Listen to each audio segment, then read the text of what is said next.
이러므로 우리에게 구름같이 둘러싼 허다한 증인들이 있으니 모든 무거운 것과 얽매이기 쉬운 죄를 벗어버리고 인내로서 우리 앞에 당한 경주를 하며 믿음의 수요 또 온전케 하게 하시는 인 예수를 바라보자. 그는 그 앞에 있는 기쁨을 위하여 십자가를 참으사 부끄러움을 개의치 아니하시더니 하나님 보좌 우편에 앉으셨느니라. 아멘. 하나님 아버지, 날씨가 추워진 그런 가운데에서도 또 여러 가지 세상이 복잡하고 시끄러운 가운데에서도 우리는 예수 그리스도를 바라보면서 살아계신 하나님 앞에 이 시간도 신령과 진정으로 예배를 드립니다. 하늘을 여시고 하나님 보고를 여시고 하나님의 크신 은혜와 평강과 능력과 성령으로 충만하게 기름 부어 주시옵소서. 뜨거운 마음으로 하나님을 사랑하게 하시고 또 이 마지막 때 또 우리 주어진 환경과 처소에서 하나님 앞에 또 많은 사람들에게 인정받고 칭찬받고 존경받고 하나님 앞에 영광 돌리는 믿음의 대장부들이 되도록 주여 복에 복을 더하실 줄로 믿사옵고 예수님의 이름으로 간절히 기원하옵나이다. 아멘. 우리 다 같이 일어나셔서 찬송가 94장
성시교도 119편.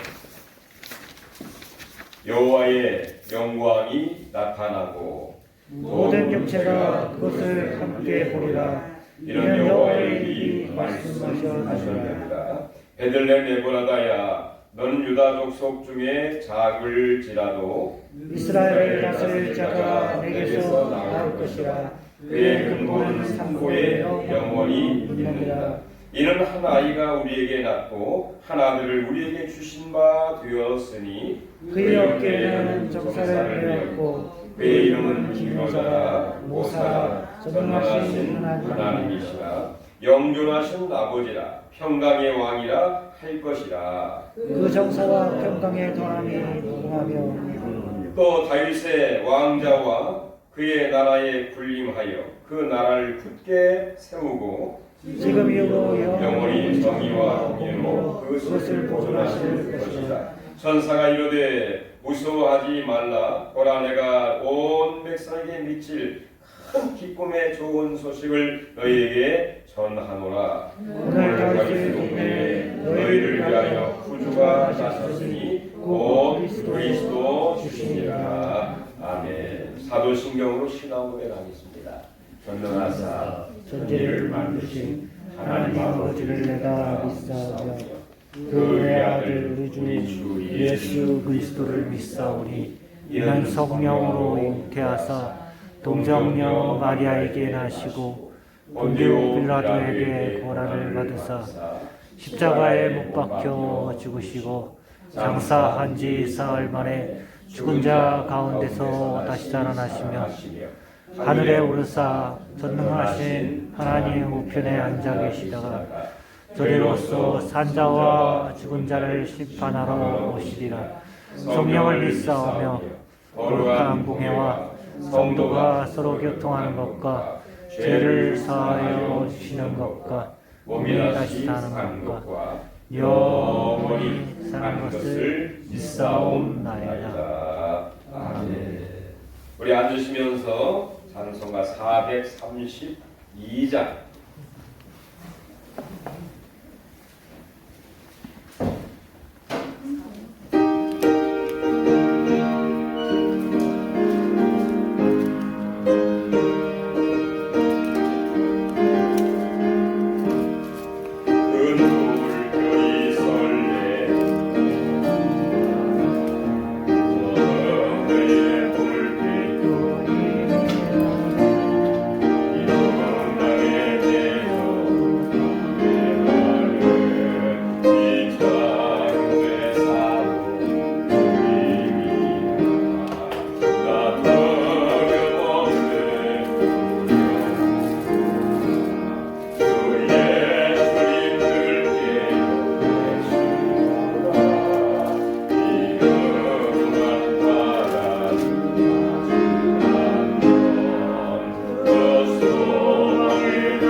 주님께 다 같이 기도드리겠습니다.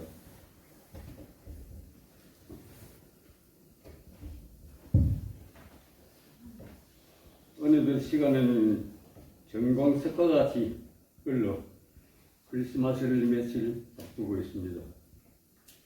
우리는 십자가의 죽음을 이기신 우리 주님을 구세주로서 하나님을 아버지라 고백하며 신령님이 계신 가운데 온 정성으로 예배를 드립니다.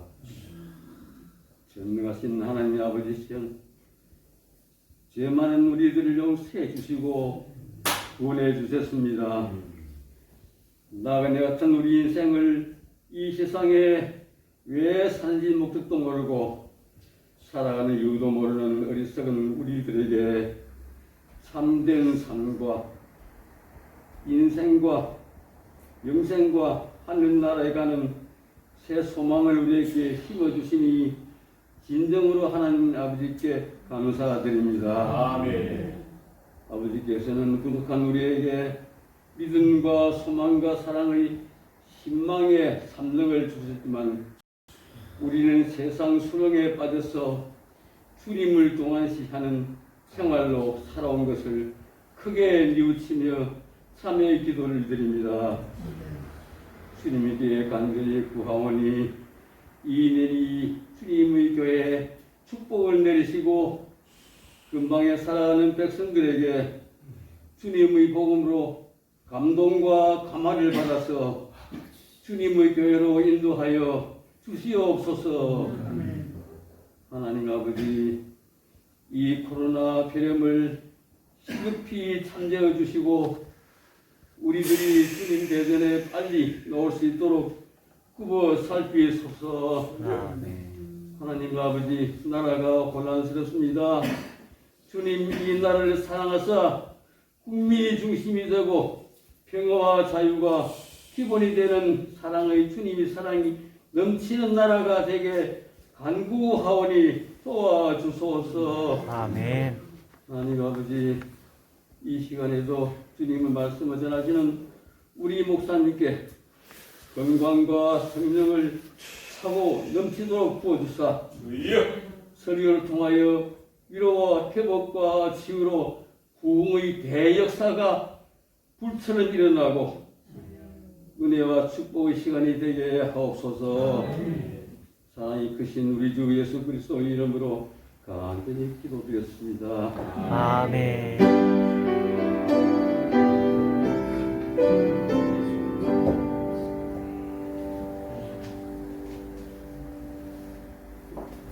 오늘 하나님의 말씀은 요엘서 1장 1절부터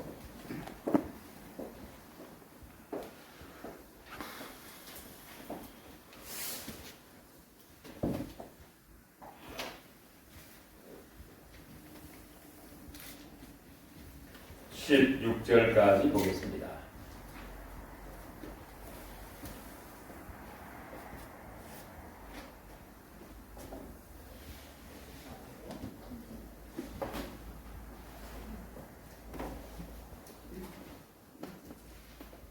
요엘서 1장 1절부터 16절까지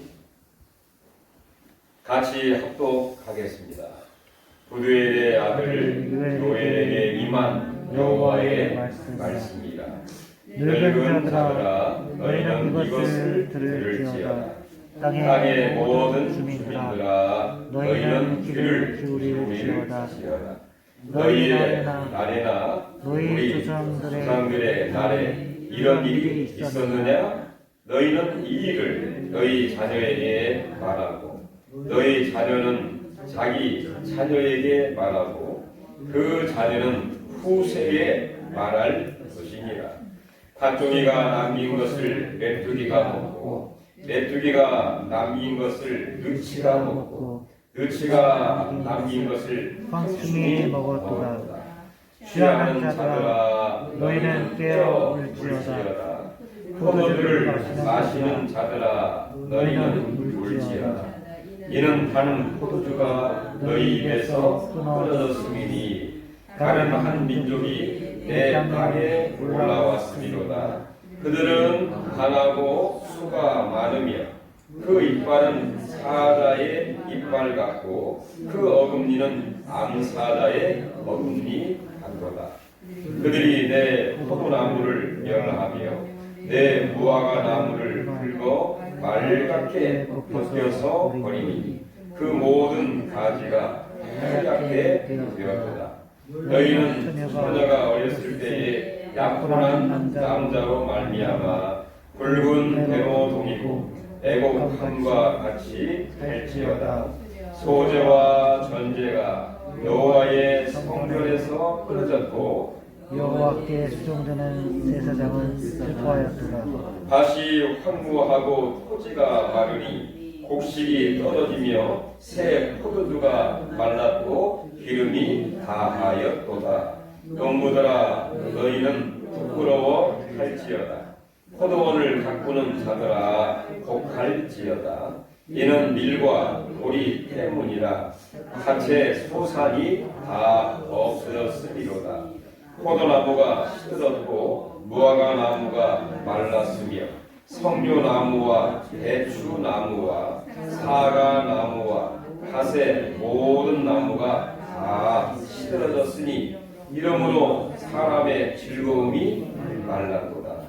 제사장들아 너희는 붉은 배로 동이고 슬피 울지어다. 제단에 수종드는 자들아 너희는 울지어다. 내 하나님께 수종드는 자들아 너희는 와서 붉은 베옷을 입고 밤이 새도록 누울지어다. 이는 소재와 전제를 너희 하나님의 성전에 드리지 못함이로다. 너희는 금식일을 정하고 성일을 소집하여 장로들과 그 땅의 모든 주민들을 너희 하나님 여호와의 성전으로 모으고 여호와께 부르짖을지어다.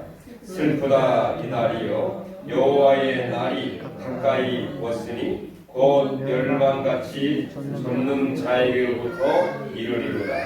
먹을 것이 너희 눈앞에 끊어지지 아니하였느냐? 기쁨과 즐거움이 우리 하나님의 성전에서 끊어지지 아니하였느냐? 아멘. 2020년 우주를 남겨놓고 있습니다. 우리가 1년을 또 돌이켜보고 우리가 1년 동안에 느끼는 것은 많은 분들이 얘기하는 것처럼 우리가 한 번도 경험하지 못한 그런 시대를 살고 있다. 아마 그런 생각을 많이 하실 것 같습니다. 누가 코로나 이 전염병을 올 것을 예상을 했고 1년 동안 계속해서 정신적으로 또 신앙적으로 또 경제적으로 이렇게 어려움을 당할지 누가 알았겠습니까? 거리두기를 하고 또 예배 생활을 자유롭게 할 수가 없고 또한 여러 가지 경제적으로 어려움을 당하고 있는 그런 가운데에 공수처가 국회를 통과하고 그 다음에 검찰총장이 4.3 초유로 징계를 받게 되는 그런 일이 우리나라에 있게 되었습니다. 뿐만 아니라 이 수도권의 이 부동산은 여러분도 알다시피 거의 배가 올라서 이제 아파트를 산다는 것은 젊은 사람이나 새로 산다, 시골에 사는 분들이 도시에 가서 집 산다는 것은 거의 하늘의 별 따기처럼 어려운 시대에 저희들이 살고 있다, 그런 생각이 듭니다. 자, 이렇게 우리가 한 번도 경험하지 못한 세상, 경험하지 못한 그런 일들을 겪게 되는 것처럼 오늘 본문에 소개되고 있는 바로 요엘 시대, 요엘 선지자가 활동하던 이 시대에도 한 번도 그들이 경험하지 못하는 일들을 경험하고 있다고 하는 것입니다. 오늘 이전에 보면 그렇게 얘기를 합니다. 너희 날에나 너희 조상들의 날에 이런 일이 있었느냐? 이런 일을 경험해 본 적이 있느냐? 이렇게 질문하는 것이죠. 바꿔 말하면 이제까지 한 번도 경험하지 못한 일이 우리가 지금 당하고 있지 않느냐? 그것은 바로 이 메뚜기의 재앙, 엄청난 재앙으로 인해서 바로 경제적으로 또 신앙적으로 또 심리적으로 위축과 혼란을 당하고 있는 그들의 현실이라고 한 것입니다. 그러면서 바로 하나님은 이 요엘 선지자를 통해서 이렇게 어려운 가운데 있는 한 번도 경험하지 못한 그런 일들을 경험하는 가운데에 어떻게 살아가야 할 것인가, 하나님의 뜻은 무엇인가를 보여주는 바로 그 성경이 요엘서고 오늘 본문의 내용이라고 볼 수가 있는 것입니다. 오늘 1절, 2절에 보면 3절에 그렇게 얘기를 하고 있죠. 너희는 이 일을 너희 자녀에게 말하고 너희 자녀는 자기 자녀에게 말하고 그 자녀는 어떻게 해요? 후세에 말할 것이니라. 이 계속해서 이 한 번도 경험하지 못한 이런 재앙과 그 어려움들을 너희들만 알고 끝날 것이 아니라 너희 자녀에게도, 자녀는 또 자녀에게, 후세에게 계속해서 이런 이야기를 함으로써 비록 어려움과 혼란과 재앙이 올 때 어떻게 살아가야 할 것인가를 하나님의 지혜와 교훈을 계속해서 전달하도록 하라 하는 말씀을 하고 있는 것이죠. 어떻게 우리는 바로 이 요엘 선자의 후예로서 바로 지금 이런 여러 가지 어려움을 당하고 있는 저희들이 바로 이 말씀을 꼭 들어야 할 그런 시점이 아닌가 그런 생각이 듭니다. 오늘 하나님께서 요엘 선자를 통해서 주시는 이 교훈을 통해서 정말로 미래를 준비하고 주 안에 승리할 수 있는 그런 은혜와 복이 있기를 간절히 바랍니다. 그럼 먼저 이 요엘 선자가 경험하지 못했던 그 재앙은 어떤 재앙이었습니까? 바로 메뚜기의 그런 재앙이죠. 자, 저희들은 이 코로나의 전염병 가운데 있죠. 하루에 우리나라도 1,000명 이상이 확진자가 발생되고 있는 그런 엄중한 그런 시대를 저희들이 살고 있는데, 우리가 보통 역사적으로 볼 때 전염병이 아주 난무했던 이 전염병으로 엄청난 사람들이 이 죽음을 죽게 되었던 바로 그 병이 흑사병이라는 걸 여러분 많이 들어보셨죠? 14세기 중반에 1346년에서 약 6년 동안 1352년 약 한 6, 7년 사이에 바로 흑사병이 페스트라고 얘기를 하기도 하죠. 흑사병이 돌게 되었습니다. 중앙아시아 쪽에서 이 사막 지역에 에서부터 발생된 이게 이 실크도로를 타고 유럽으로 건너가서 유럽 전역에 이 전염병이 발발이 되면서 어마어마한 숫자, 그 당시 숫자, 인구도 그렇게 많지 않았었고 또 지금처럼 교통이 발달이 되고 사람들이 접촉하기 쉽지 않은 그런 시대에서도 무려 6, 7년을 우리가 한 1년 동안 좀 부족하게 지금 코로나 시대에 있죠. 약 6, 7년을 이 흑사병 아래 있다 보니까 얼마나 많은 사람들이 죽었느냐. 거의 7천만 명, 7천 몇백만에서 거의 한 2억 명 정도가 그 당시 죽었다는 그런 보고가 있습니다. 그래서 2010년인가 이 흑사병의 원인을 이모적으로 연구를 해서 이 DNA를 다 조사를 해보니까 이 쥐에 있는 그 벼룩에서 그 병이 발발이 되었다고 하는 그런 연구를 보고를 하기도 했죠.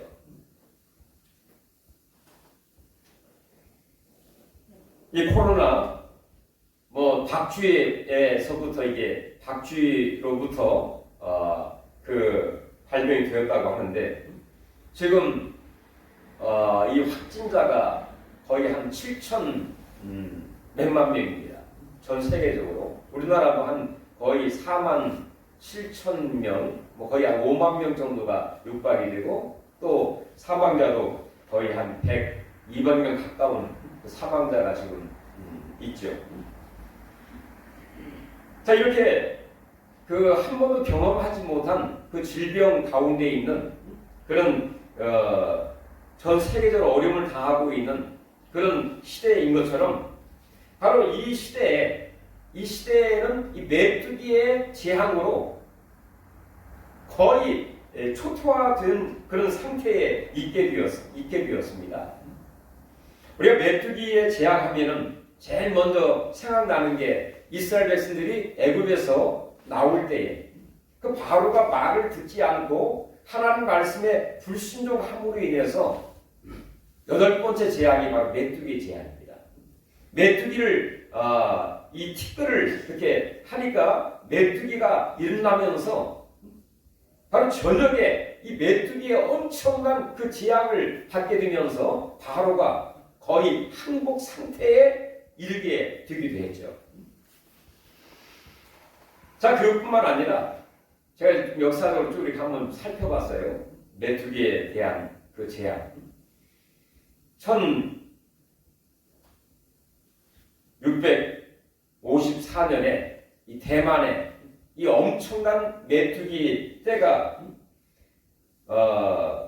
그 도래하게 되면서 거의 그 8,000명이 이 굶어 죽게 되는, 그러니까 메뚜기가 모든 농작물을 다 먹게 됨으로써 8,000명이 굶어 죽게 되는 그런 일이 있게 되었다고 합니다. 그리고 2004년도에는 이 아프리카의 이 세네칼에 수십억 마리의 메뚜기 떼가 1년 농작 생산량의 4분의 1을 먹어치움으로써 바로 그 나라에 큰 피해를 주기도 했고요. 그다음 여러분들이 좋아하는 그 소설 중에서 그 벌 퍽이라는 사람이 그 돼지라는, 뭐 영어는 The Good Earth 해가지고 좋은 땅, 뭐 그런 제목으로 소설을 써가지고 그 소설이 그 문학상을 타기도 했죠. 중국의 이 벌 퍽의 아버지가 선교사로 가서 이 벌 퍽이 어렸을 때에 이 중국에서 있게 되면서 중국의 이 문화와 이 토지와 생활을 배우게 되면서 이 돼지에 관한 그 소설을 쓰게 됩니다. 이 농촌에서의 생활, 농사를 짓게 되면서 이 엄청난 이 메뚜기 떼가 오게 되면서 그 농사를 지을 수 없는 그런 상황에 있게 되었죠. 그래서 이제 결국 도시로 오게 되고 나중에 이제 도시도 농촌으로 돌아가게 되는, 그러니까 이 메뚜기 떼로 인하여서 그 농부들이 농사를 지을 수 없고 이주를 할 수밖에 없는 그런 내용들이 이제 이 소설에 등장을 하고 있습니다. 자, 이렇게 메뚜기 떼가 어떤 사람은 뭐 보신용으로도 이렇게 사용을 하기도 한다는데 엄청난 이 피해와 고통과 또 기근을 초래하는 재앙으로서의 그 역할을 이 메뚜기가 하고 있는 것을 보게 돼요. 근데 오늘 이 요엘 선자가 활동했던 그 시대, 메뚜기의 큰 재앙, 우리 4절에 보면 이 얼마나 메뚜기의 재앙이 심했느냐. 팥종이가 남긴 것을 메뚜기가 먹고, 메뚜기가 남긴 것을 느치가 먹고, 느치가 남긴 것을 황충이 먹었도다. 자, 이 벌레는 다른 종류의 그 곤충이라기보다도 한 종류, 메뚜기의 종류입니다. 메뚜기의 종류인데 이 4차에 걸쳐서 심한 그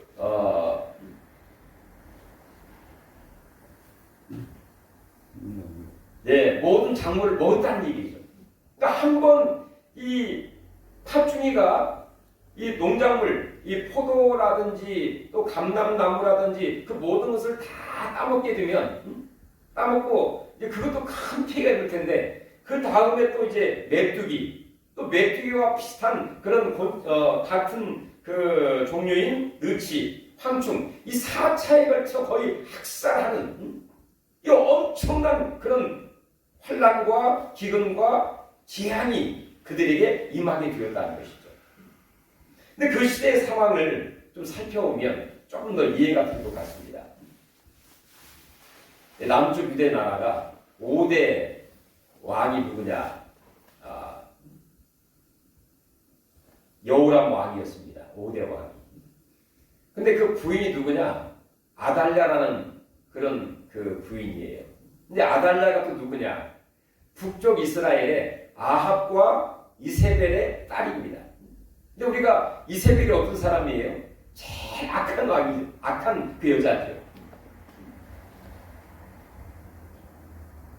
자, 이방 나라에서 우상을 섬기고 어떤 실화 정책을 통해서 결혼해서 온 그런 여인이 바로 이세벨인데 그 여인이 얼마나 우상을 섬기고 민자들을 핍박하고 자기 제멋대로 악정을 했던 바로 여인이 이세벨인데 그 이세벨의 딸이 바로 이 아달랴였습니다. 자, 이렇게 여호람 그 아달랴 5대 왕인 아달랴 그리고 부인인 그 아달랴 자, 중에서 그 다음 이 남편 여호람이 5대 왕이 죽고 그다음 6대 왕인 바로 여호야다라는 그런 아들이 왕이 되었어요. 근데 이 6대 왕인 여호야다가 그 당시 이제 그 시리아와 전쟁을 왕이 된 지 1년 만에 전쟁을 하러 나갔다가 결국에는 이 갈그미스 전투에서 1년 만에 전사를 하게 되었어요. 1년 만에 전사를 하니까 그의 어머니 누구? 아달랴. 아달랴가 아주 분이 나가지고요. 어떤 정신적인 발작이 났는지 그 모든 그 왕손들을 그리고 왕이 될 만한 모든 자들을 다 학살을 하게 됩니다. 숙청을 하게 돼요. 그러면서 자기가 왕이 되었어요. 그러니까 7대 왕이 된 거죠. 5대, 6대, 7대 유대 나라의 유일한 여왕이 되었습니다. 여왕이 되면서 바로 이 왕손의 모든 그 왕자들을 다 처치하고 그리고 나름대로 권력의 욕심을 갖고 있는 대신들도 다 숙청을 하고 학살을 하고 다 죽이게 되었어요. 자, 이렇게 이 아달랴의 특징은 바로 우상을 섬기고 그 왕실과 자기의 모든 가문들로 하여금 다 우상을 섬기게 하고 그리고 자기의 권력을 유지하기 위해서 숙청을 하고 다 죽이게 되는 뿐만 아니라 그 백성들이 정말로 그들의 마음속에 개혁을 하기를 원하고 그 악정에 정말 물려 살 수밖에 없는 그런 가운데에 백성들이 살게 됩니다. 무려 6년 동안. 근데 남편인 여호람의 그 아들이 여호야다라고 그랬죠. 여호야다의 그 아들 딸이 있었습니다. 그 여호야의 아들은 바로 요하스라는 아들인데 그 여호야의 딸인 그 여호사밧이 그의 대제사장인 아하시아라고 하는 대제사장과 결혼을 했고 이 대제사장이 도저히 이 신앙적으로 종교적으로 이 우상을 섬기고 악정을 하고 있는 그 여호람을 더 이상 참지 못해서 바로 대제사장인 아하시아가 이 아달랴를 처치를 하게 됩니다. 처치를 하고 8살 먹은 그 요하스를 겨우 숨겨가지고 다 죽이던 가운데 그 아들을 어떻게 숨겨가지고 8살 된 그 아들을 왕으로 옹립을 하게 돼요. 그리고 대제사장인 이 아하시아가 섭정을 하게 됩니다. 자, 그런 시대에 바로 이 요엘 선지자가 활동을 하게 되었고, 그리고 이 아달랴가 이 폭정을 하고 악정을 행하는 그 시기에 이런 엄청난 재앙이 있게 된 것을 보면 이게 하나님의 심판이 아닌가, 아마 그런 감이 오기도 하죠.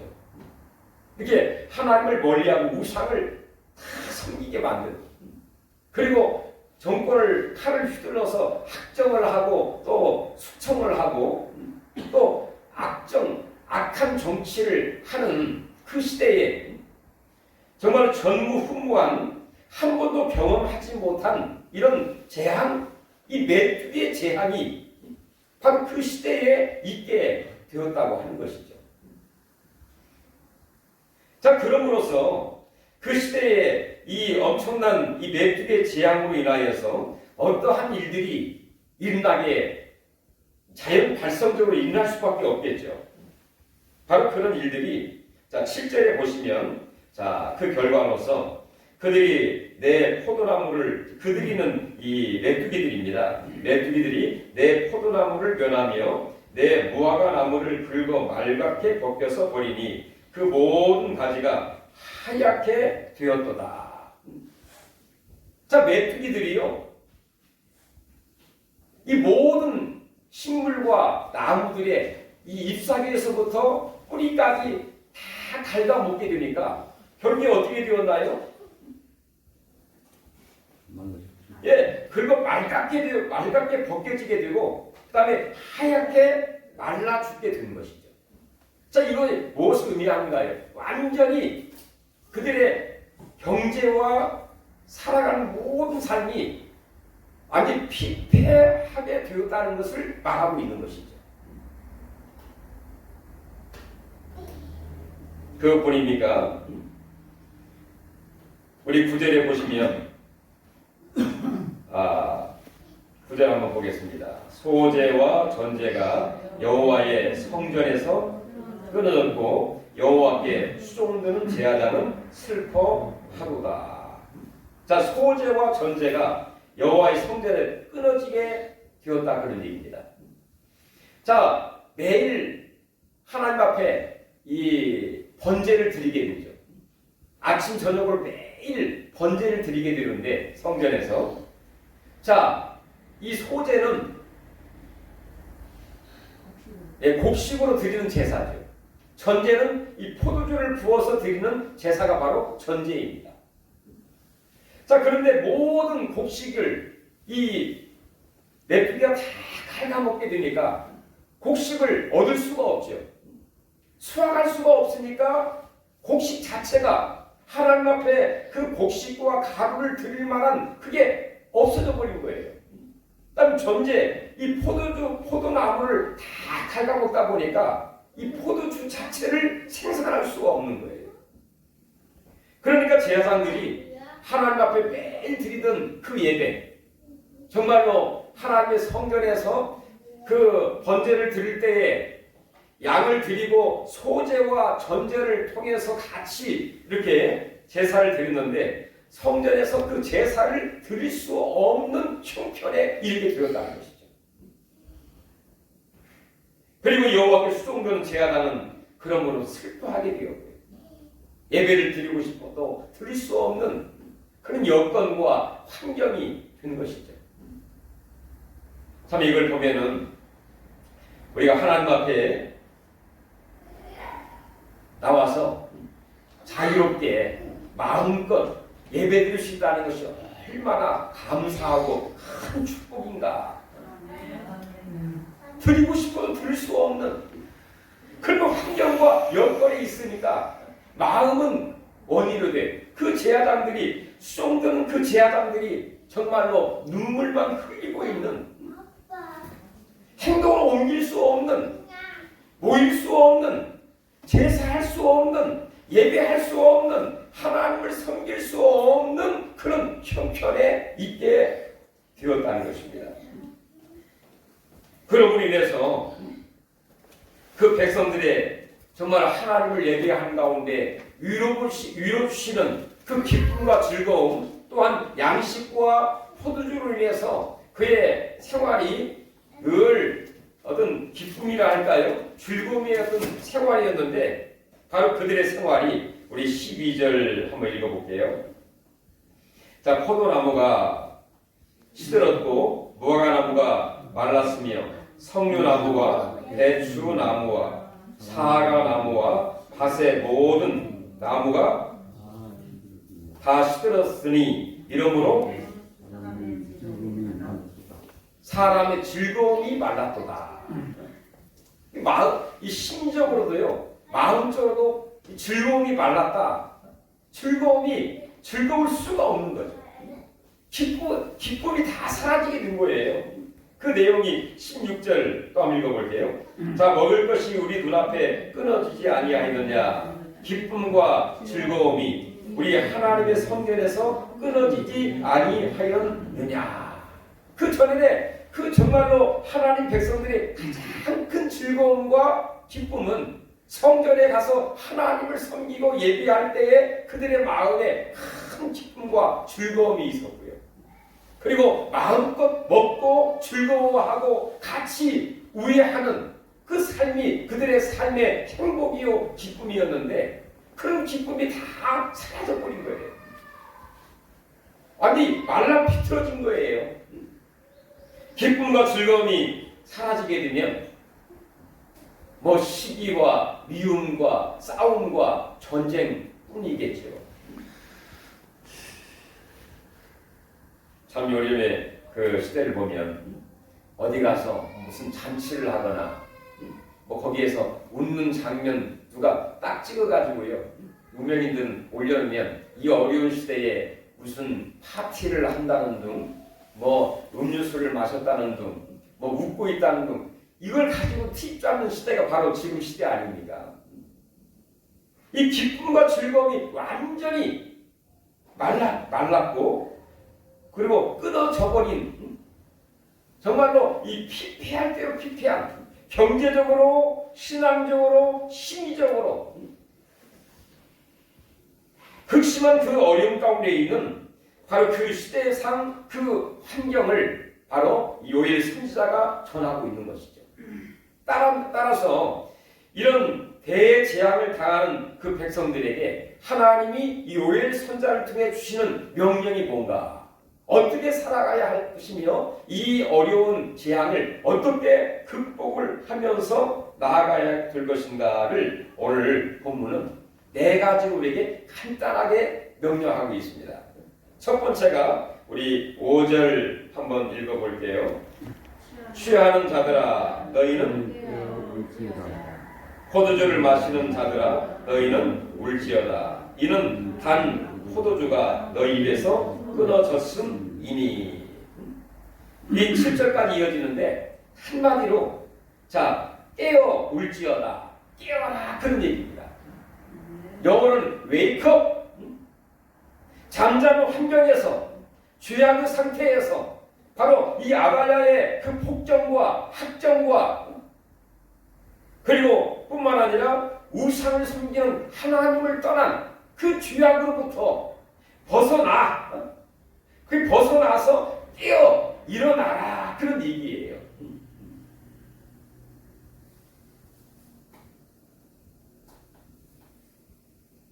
모든 일의 시작은 정말 일어나면서부터 시작이 되는 것이죠. 잘못된 그 환경과 그 일에서 일어나서 깨어나서 그때부터 새로운 시작이 되는 것처럼 일어나라, 깨어나라, 벗어나라, 그리고 회개하라 그런 얘기입니다. wake up, 일어나라. 주님의 음성, 깨어나, 일어나라 하는 음성이 우리 마음속에 있기를 바랍니다. 두 번째는 우리 8절 한번 보겠습니다. 너희는 처녀가 어렸을 때에 약혼한 남자로 말미암아 굵은 배로 동이고 애곡함 같이 할지어다. 이 내용은 이 지역은 처녀가 어렸을 때에 미리 약혼을 합니다. 같이 동거는 하지 않을지라도 서로 약혼을 하게 되면 그 남자를 남편으로 부르게 돼요. 근데 같이 동거를 하지 않죠. 근데 어렸을 때 약혼한 남자가 정말로 취하고 거치지 않고 결혼 생활도 하지 않고 그 남자가 죽게 되었을 때에 그 어린 처녀가 얼마나 상심이 되고 마음이 아프겠습니다. 바로 그런 그 모습이라는 거죠. 이런 모습처럼 정말 극심한 그 애곡과 아픔과 상처, 어떤 재앙, 애곡할지어다.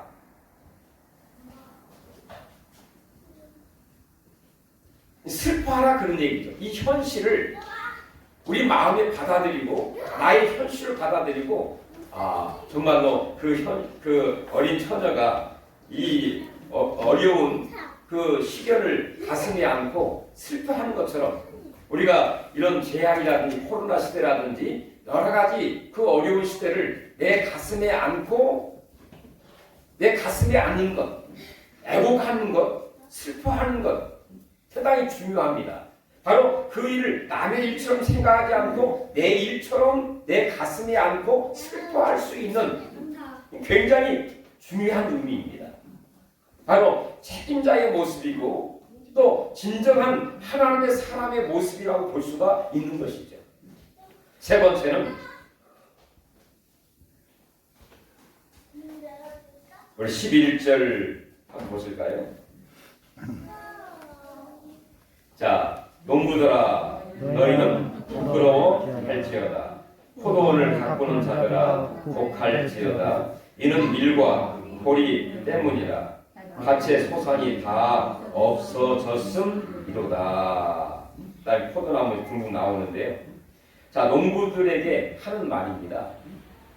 이런 농부들이 농사를 짓고 또 포도나무를 가꾸고 무화과나무를 가꾸고 석류나무와 대추나무와 사과나무 기타 밀과 보리 등등등을 열심히 재배를 하게 되는데 갑자기 메뚜기 때가 와서 다 그것을 쪼아먹게 되고 갉아먹게 되고 다 먹게 되었을 때에 이 농부들에게 하는 메시지가 뭐냐? 부끄러워 할지니라. 부끄러워 할지어다. 영어는 be ashamed. 부끄러워하라. 이 농부들의 생각이 어떤 생각이었느냐? 나는 내가 열심히 농사해서 잘 먹고 잘 살면 됐지. 그 정도로 이 농부들은 늘 생각을 하고 살았던 거예요. 내가 이게 열심히 수고하고 노력을 하고 농사 짓고 재배를 잘 하게 되면 이것이 전부고 또 이걸 통해서 내가 잘 먹고 잘 살면 그만이다. 그 정도로 생각을 하면서 농부들이 생활을 하게 된 거죠. 근데 하나님이 이 농부들에게 주시는 그 의미와 목적이 무엇이겠습니까? 하나님의 은혜로 모든 농사를 짓게 하시고 거두게 하시고 열매를 맺게 하신 그 하나님의 은혜를 전혀 기억하지도 못할 뿐만 아니라 바로 그것이 전부인 것처럼 그리고 자기들이 수고해서 이 모든 것을 한 것처럼 착각을 하고 있는 그 농부들에게 바로 이 소도 주인을 아는 것처럼 진정한 그 창조자이시면서 우리의 진정한 주인이신 하나님을 알지 못하고 살았던 것을 부끄러워하라. 그런 의미라고 볼 수가 있는 것이죠. 부끄러워하라. 내가 아는 것이 전부인 것처럼 나만 잘 먹고 잘 살면 된다라고 생각했던 그 모든 것을 부끄러워하라. 네 번째는 우리 13절 한번 볼까요? 제사장들이 너희는 굵은 배로 동이고 슬피 울지어다. 제단에 수종드는 자들아 너희는 울지어다.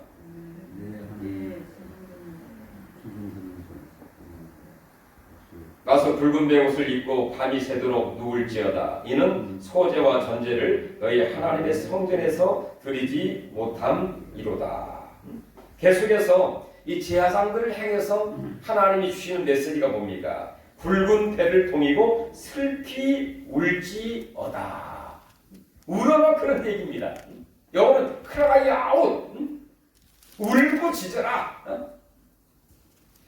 이전에 늘 하나님과 교통하면서 살 때에 하나님께 기도하고 나아갔던 것처럼 이 울부짖어라, 이 말은 간절히 기도하라, 그런 의미라고 볼 수가 있습니다. 자, 멈춘 기도, 하나님과의 교통에서 다시 하나님과의 좋은 관계를 유지하면서 슬피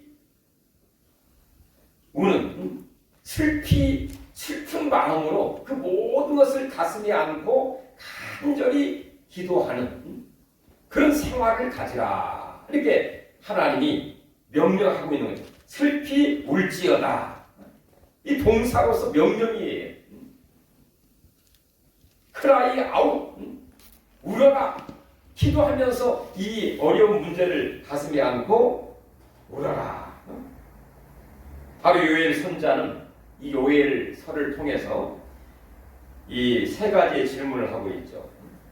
너희는 현세와 내세를 위해서 무엇을 의존하고 살고 있느냐? 네가 의존하는 것은 영원한 것이냐?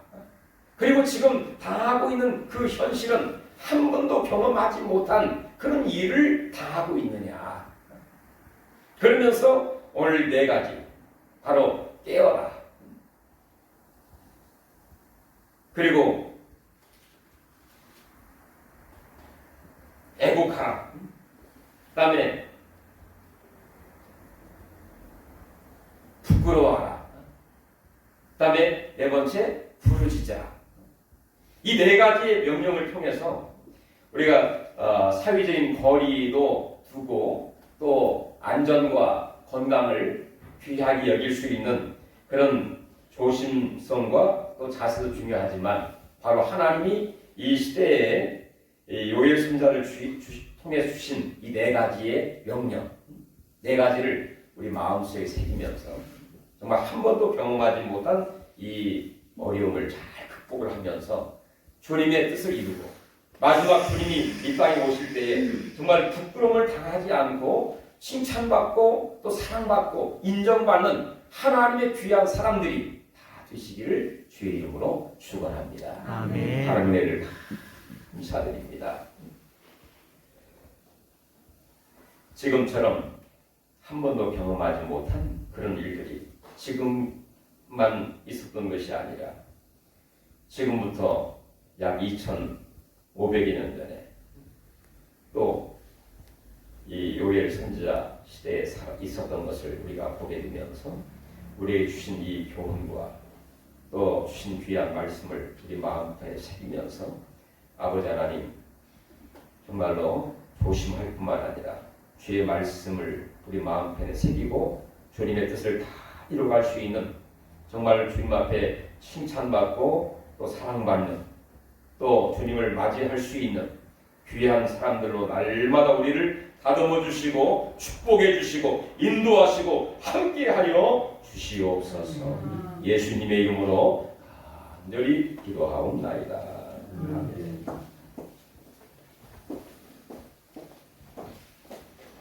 찬송가 336장.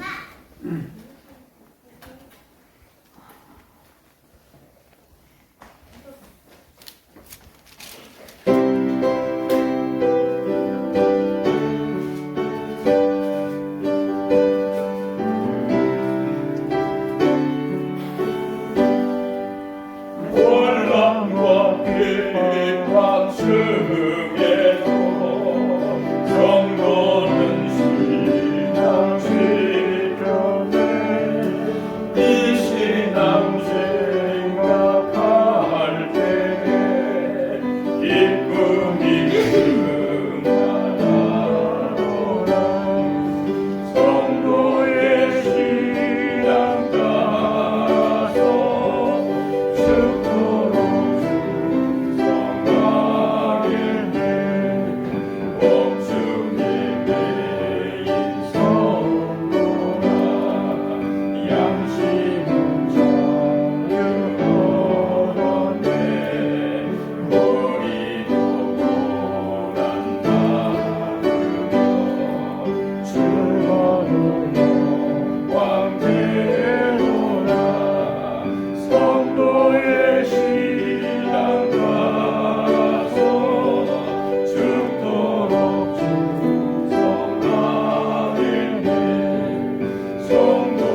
앞에 귀한 예물 드리셨습니다.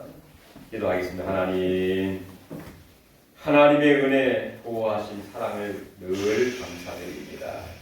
주의 말씀을 우리 마음편에 늘 새기고 말씀대로 순종하며 기쁨과 즐거움이 날마다 주의 성령 안에서 회복되게 하시고 힘있고 능력있게 주님의 뜻을 온전히 이루어갈 수 있는 대장부 믿음의 사람들, 하나님의 말씀의 전도자들이 다 될 수 있도록 축복해 주심을 감사드리면서 11조 감사헌금으로 주일헌금, 선교헌금, 구역헌금으로 하나님 앞에 마음을 모으고 드렸나이다. 이 헌금이 하나님께 크게 영광이 되게 하시고 하나님 나라 확장과 교회 부흥과 선한 일을 위해서 귀하게 쓰임받는 오병이어 같은 예물이 되게 하여 주시옵소서. 아멘. 우리에게 더 큰 건강을 주시고 기쁨을 주시고 필요한 물질과 모든 생활의 넉넉함과 풍족함을 허락하여 주시옵소서. 더욱더 하나님께 영광 돌리게 하옵소서.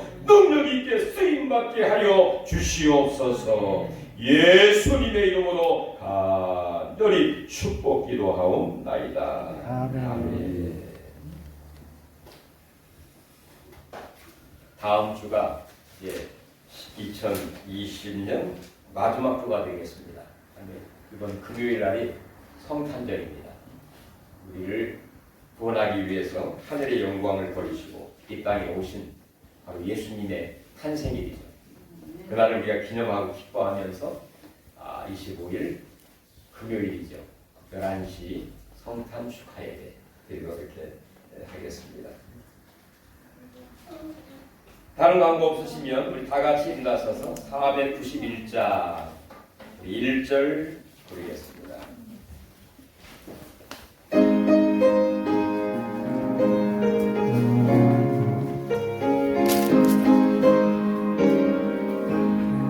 높은 곳을 향하여 날마다 나아갑니다. 내 뜻과 정성 모아서 날마다 기도합니다. 내 주여 내 맘끝에서 이곳에 있게 하소서. 그곳은 빛과 사랑이 언제나 넘치옵니다. 이 시간 다 같이 한번 약한 부인 우리 아픈 그를 손에 얹으시고 우리 간절한 소원 죄악과 허물을 십자가 위에서 감당하시고 그가 징계를 받은 우리가 평화를 입고 그가 채찍이 맞은 우리가 나음을 입었고 우리는 다 양강나서 제가 이루었거늘 우리 머리의 모든 죄악을 그에게 담당시키셨도다. 세상의 모든 죄를 지불한 하나님의 어린 양이시고 십자가에서 우리의 구원을 다 이루었다 하신 예수 그리스도의 선과 능력과 권세와 말씀과 기도로 거룩하게 하시고 예수 그리스도의 보배로운 피를 깨끗하게 씻어주시고 주여 피문성을 안수하여 주시옵소서. 머리부터 발끝까지 주여 새롭게 하옵소서. 튼튼하게 하옵소서. 강건하게 하옵소서. 주여 우리의 간절한 소원이 주 안에서 다 이루어지게 하옵소서. 30년 60년 기적과 영광과 능력이 나타나게 하여 주시옵소서.